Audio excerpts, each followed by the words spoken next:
Since it's Sunday, it's Free Talk with Mr. B. It's so nice to have everyone on to the follow-up for this podcast. At this time, we were getting some feedback about how rich we have to be to give back. And wow, what a week, what a time has passed. And there's so much to consider, so much to talk about. And we're looking forward because we have a guest today. And our guests, oh, wait a minute, I can see you now, Sameena. Tell me about our guests. Yes, thank you for, thanks to everyone for making it in this odd time. I know all of you are in various parts of the world, and each of us are literally at the fag end of the night or are just getting there. And some of us are just about to start the weekend. So thank you so much for being here. So yes, like Mr. B mentioned, we do have a guest today with us, and that is Mr. Praveen, who is a very good friend as well as a very rich man at heart, I must say.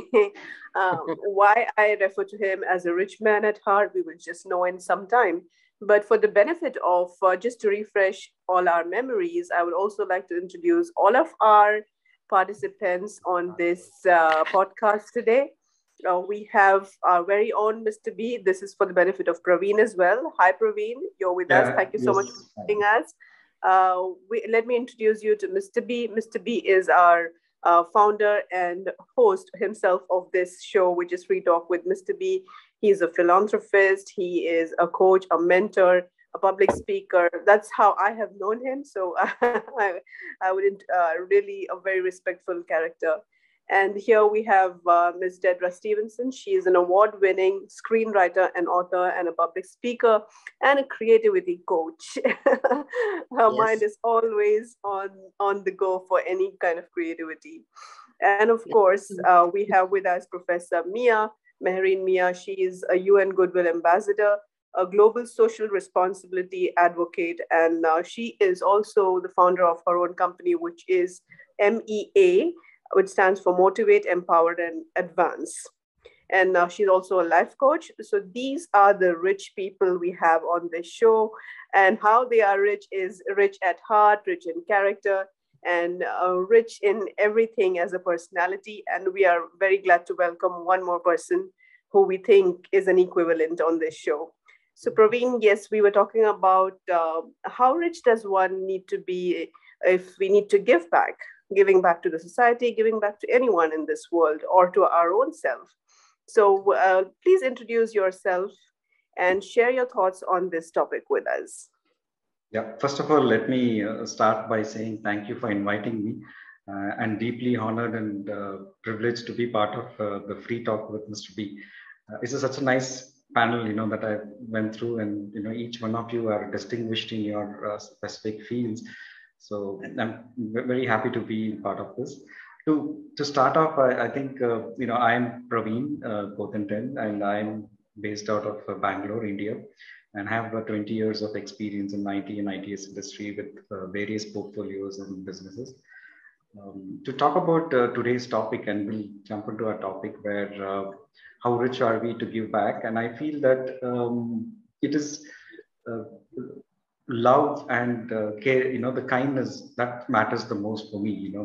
When if we have love, then automatically everything else falls into picture. So when you love a person, then you automatically, irrespective of whatever the needs are, your approach to the person, be it the kindness, the compassion, the empathy, everything would automatically, because when you love a person, you go anywhere to, take an example of my son, and I would love my son and I would go to any extent to, take care of him. And the world that we live in right now, I think the love God has created us, and if if we love God, then we have to love His creation, because He's created the whole world, and it is automatically that if you love Him, then you love the creation, and if you love our fellow beings, and the world would be a much better place. That's my view. Yes, Praveen. And we do know of some of the instances where you've helped a lot of people in the darkest moments of their lives. So if you could share how does it occur to you that you need to help someone or give something to someone, not in terms of monetary help, but then you've given support, you've given that motivation or encouragement. How does it occur to you? What exactly strikes to your mind that you do it? So I think it's more of first listening to them, understanding what are each one's need, and what are they going through at that point of time. Some may be going through financial trouble. Then you definitely need to help them with the financials, with to whatever possible that way that you have. So some cases there is there is missing of hope, happiness. So you try to impart your past experience, and I'm sure that each one of us today, where we are at, we have gone through so many ups and downs, and we've come out of it, and we share some of the live examples, and give them the hope to move forward. And that is the biggest thing. When we give hope, they automatically come up. As a quote, and we have that, don't give fishes to the person, but make them a fisherman. So when you make them a person, give them a hope, they would automatically come back. I always try, when I'm trying to listen to my friends or my colleagues or anybody, when I listen to a problem, I always want them to come out of themselves, rather than we tell them what to do, because we might have faced the similar problems and would have come out in a particular way. But each one has their own innate capacity and their best skill to come out of it. All we need to do is then guide them, and they will automatically come out of that problem. So my approach Yes. would be is to help themselves come out of it, which will make them a better and stronger person, and they would understand their roots and connecting their dots back. That is. That's great. And I think you touched a very interesting topic, which is giving back hope. And that is one of the nuggets, one of the chapters in the book of Mr. B, which is the art of giving back.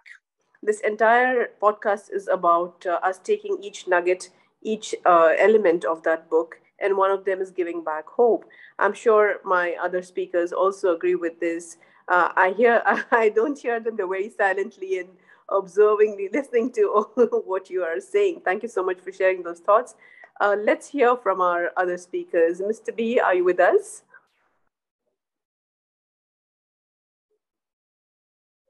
I think his connectivity was a little bit disturbed, so I'm not too sure. Ms. Dedra, if you could just share a few words. Have you been able to catch what Praveen was just telling us? Right. Yes. Well, I do think, it just, like you said, it all goes back to giving hope as a means of giving back to the world. And it's something that every single person can do. And no matter what your station in life is. I don't know if you guys have ever seen these videos or not that go around now and then. There's this team, they go around and they sort of test people's ability to give, to be generous. And, they pose as homeless people and Los Angeles and places like that, where there's a lot, that sort of thing going around. And, they found that people were just in general pretty mean, and not giving, and they were not helping out. And, the guy sits down next to, a homeless guy who's just been given a half-eaten box of pizza, by a passerby, which was also on their team. And he says, "Oh man, it's hard out there. I'm, pretty hungry. It's not easy to get even a meal out there." And the homeless guy reaches in his box of half-eaten pizza and hands him a slice, and that even a guy who's got nothing and he just got a half box of pizza is willing to give a slice to somebody who sits down next to him and says that he's hungry. It's incredible. It's literally something anybody can do, no matter what your situation is, and that's the kind of giving that is truly inspiring. It's not about material wealth as per se. In fact, I find, I mean, not all, but sometimes I do find that even when you hear from the ultra wealthy, you know, you have to wonder if it's not a PR stunt sometimes, you know. I mean, they're giving to, you know, I mean, to the poor and everything. There's a big question mark sometimes over their motivations, you know, for doing it. You know, is it publicity? Is it just to make them look good? You know, I mean, but I mean, when a homeless guy opens up a half-eaten box of pizza and hands a guy a slice of it because he thinks he's hungry, there's no motivation for that except pure goodness, you know. And then that's something actually all of us can do, really, if we think about it. I mean, there's no day that you don't have a little too much of what you need that you could actually share, you know, something with somebody who needs it. You know, you can go through your closets and find old outfits that you haven't worn in years that you've just been sort of selfishly hanging on to, thinking that you're going to lose weight and wear it again, that sort of thing. I mean, you can dig those out and go pop them into one of the donation boxes, you know, where they gather up clothes for the needy. You know, I mean, then that costs me nothing, you know, to do that, really. They were just sitting there, you know, in the closet. Literally cost me no money, you know, to do that. But I mean, just the idea, I mean, anybody can do that. And then to think that maybe some ladies out there that, you know, can't afford a new dress would be so happy to get that dress, you know. I mean, it's a good feeling, you know. I mean, actually, it's extremely simple when you think about it. It's not a complicated matter, you know, when we look at our daily lives, how something very easy can be done anytime, every day, actually. Yes, absolutely. Yes, Praveen, just to make you feel a little more easier and, you know, at ease with this team, I would like to speak about how Mr. B actually included all the three of us ladies. And also, we are covered. If you see, we all wear our hijab, which is a practice in our religion. And this is also a very humble act of giving from Mr. B, that he has given this share of his podcast to us and respected us. You know, likewise, why I'm bringing up this point is for everyone to know how Mr. Praveen has actually helped my sister. Some of you already know a little bit about it in terms of, you know, how she's been going through a rough phase. But then Praveen was my sister's classmate, and he has gone forward and he's gone out of his way to actually help her get back to her career, maybe after 20 years of quitting her job, after 20 years of a gap. He's actually motivated my sister to get back, and I'm very, very thankful to Mr. Praveen for that. Likewise, he's done that to many, many people. It might not show on his face. He's a very simple looking person. Yeah, Praveen, are you hearing, listening to me? No, I think it's very kind words, but it's our friendship, you know, as classmates, you know, I always look at that. It's our friends, and it's spreading, you know, our happiness and love with our friends, you know, that is more important. So it is I feel that it is, I never felt that it is, you know, I did anything, because it was I wouldn't even say it's automatically. That's why I used the word initially when I said, when you love and care, automatically everything falls into place. Because I never any time felt that it is something which I've done over and beyond my thing, because it is I feel it is something which I have to take care. You know, it's my friend, and she's in, you know, need, and I have to be there for her. That's my. Thank you. And since you touched point about the hijab, and you all, you know, I'd like to say that one of the other important aspect about giving back to the society is change in, you know, our thought process. You know, my favorite role model is Abraham Lincoln, because it is not about what a person gives financially. You know, what he's done for this society. It has changed the way people, you know, respect, and, you know, it's completely different, you know. True. Right. Sometimes it's about the way you live your life, you know. If the role model that you don't realize that you think you're just living your life every day, and it's, you're just doing normal things, but you don't realize that to somebody you might actually be a role model. Somebody is watching, how you conduct yourself every day, whether it be your children, your friends, maybe your friends' children, Yes. maybe the children that read your novels, I mean, there's all kinds of people that actually observe you, Yes. so if you're living your life, your best life, and living, and you're trying to put an honest, kind of effort out there to say good things, be responsible about what you talk about, what sort of opinions you put out there, you're actually doing a good thing, I think, even by doing that. So Abraham Lincoln is a good example.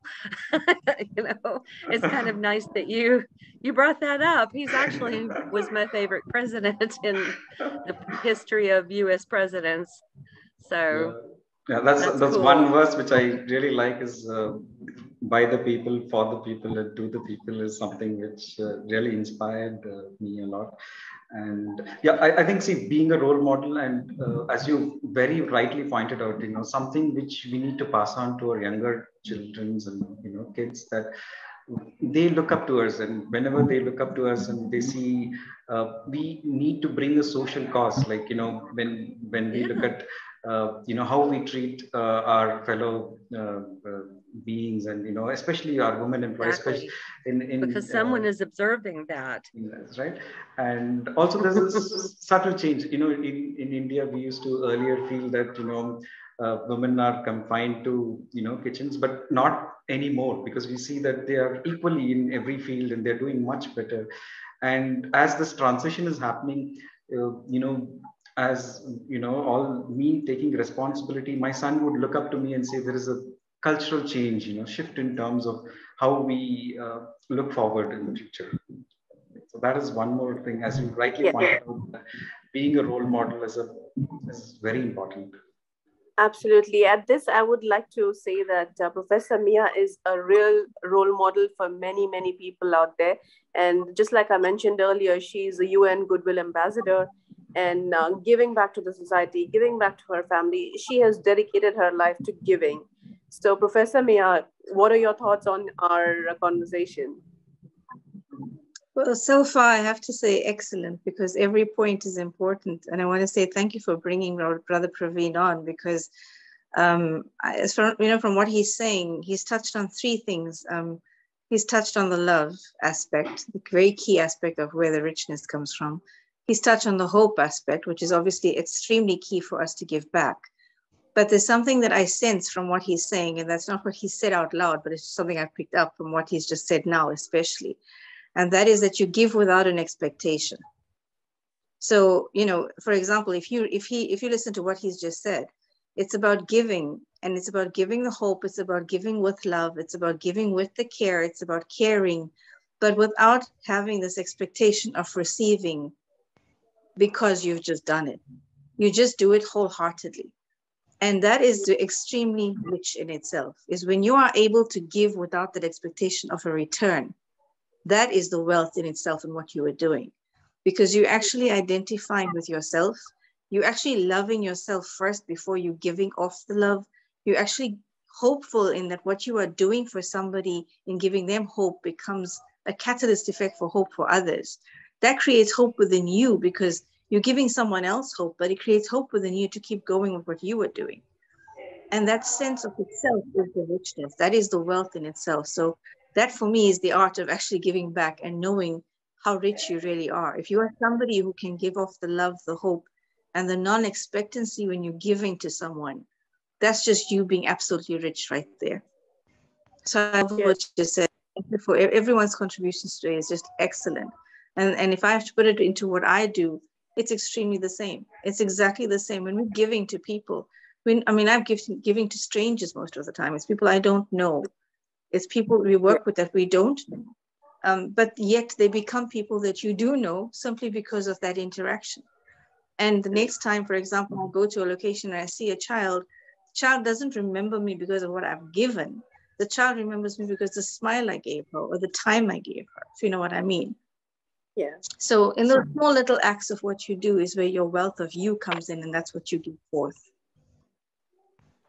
Yes, absolutely. I think you rightly said that, anyone remembers us for the experience and that moment. Even if we are missing a person, it's not the individual itself. It's the moment we have spent with that person is what we would probably miss. And yes, I'd like to ask our guest, Mr. Praveen, that he mentioned about his son. And I'm sure as a parent, always constantly he is looking at, ensuring that his son's upbringing is a good one. And he's able to replicate whatever good characteristics are of his mom and dad. What are some aspects, Praveen, I think you catch in today's generation where the children are actually not even close to understanding, what it is to give. They are busy with the entire, thing of the life and the internet and the phones and busy. Busy is just a very small word, I would say. I would like to use a more extravagant word to describe their being in this world today. So, what is it that you feel that that you would do to ensure that the child actually sets apart time to really understand another human being and imbibe those good characters? How would you do it, Praveen? Yeah, I think, one of the most important thing is spending, as a whole family, we spend some prayer time. We all ensure that we pray to God, and we don't miss on Sundays. At any point of time that we make sure that that is prayer time is very important, and we ensure our dinner and our food. Whenever we always eat together, and I don't believe in I always believe that wherever there's happiness, when you give happiness, it will, when he receives love, then he will automatically give it. So I ensure that there's a lot of fun at home. I keep more than being a dad, I ensure that I spend a lot of time uh, making With yeah, with good time with him, taking him out. And also one of the point which I think Dedra spoke about, role model, right? Which I have also highlighted, which I kind of want to rephrase it, that what respect that we give to every human being, and that's what they actually catch it up, at a very younger age. So be it any human being, how we treat, they would follow us. So it is very, very important that when we are, because we are constantly being observed, and you know they look for inspirations from us, right?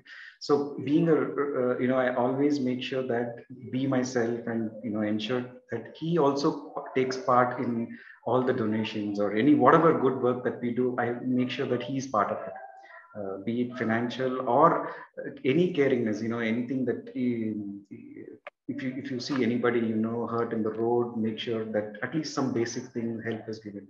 Or if someone going through some problem, then talk to him. I always discuss with him every problems which I face, and what the family goes through, so that he understands what we do and what is the expectations. And one more another important aspect is purpose of life. If he's able to identify a purpose for himself, and I think he would go and find his destiny. So as a father, I always push him towards finding the purpose for his life, and the moment he does it, and I'm sure that he would be in the right track. Well, I just have to really say that I respect and salute that, Brother Praveen, because it's very hard to find, especially, I'm not sounding sexist when I say this, it's very hard to find men who are able to let their sons develop themselves for their own destiny. Very many men especially prefer that their sons follow in their footsteps somehow. So I really salute that you give him his own identity and space, yet try and inculcate values from you that he can take forward. Really, I respect that. Thank you for doing that for him. It's really a gift in itself that you're doing for him. Really, it's justice. Thank you so much. Wow. So true. So many men may push their sons to be certain careers, a certain machismo, to honor, their you know, their own image. So it really is about them and not about the child, not about really what he wants. So that takes courage, and the bonus is that he'll take those lessons into his own life and influence his kids, so there's a chain effect. That's the nice thing about putting out children that are truly good people into the world, that they create a chain reaction. So in that, it's a good deed as well. I think sometimes that's the best thing in the world we can do, is put out children that will do good things on earth. Sameena, I just want to ask Praveen just one very quick question. Sure. And it's just IT related, and Praveen, please don't take offense to it. It's just something that's come to mind quickly. You're in this IT field, right? And you've been doing it, like she's just said, for quite a while. How do you control your son's inaction with his technology, like his devices and IT stuff? I mean, how would you say, is there a time restriction with that? How do you actually do a routine thing if it's IT related? If that's your forte, obviously it's your job and whatever. But how would you actually say to your son no regarding IT and devices if that's not his stuff? That's a very, in fact, today's addiction, that we all face is digitalization, maybe television, mobile, or any of these, because they are constantly, disturbed, right? So I think when we grow up, we never had a mobile and we never get distracted. To today's world, whenever there's a beep, we automatically look at the phone. And there was a new survey which Apple had made where I think we look at more than 2,000 times, in an hour, how many times the beeps are. 2,000 times? No way. Oh my God, really? I don't know the exact number, but the number of taps that we do, I was just going through that the number of taps that we do per day is pretty, and then very high. Let's face it, there's some pretty risque stuff out there on the internet. So Professor Mia, I'm so happy that I've had an influence on you. You're the one bringing up the controversial stuff. I think I've passed the torch effectively. Yes. Thank you. Yes, ma'am, because it's so true. I wanted to say it, but I kept quiet. So I'm happy she brought it up. I mean, that this world is full of, dangerous, toxic influences, especially on the internet. So yeah, that is a valid question. How do we keep them away from that? So I would answer that. Actually, what I have to do is, the purpose of life. I asked him, I think he's going through the word Ikigai. There's a very good book on purpose for life. It's a Japanese concept. It's a very good book. I would recommend all of you to read. So if he has a purpose right now, he is so busy with so many activities. There is no way that I can stop him, him being a kid, to stop him not to use being digital.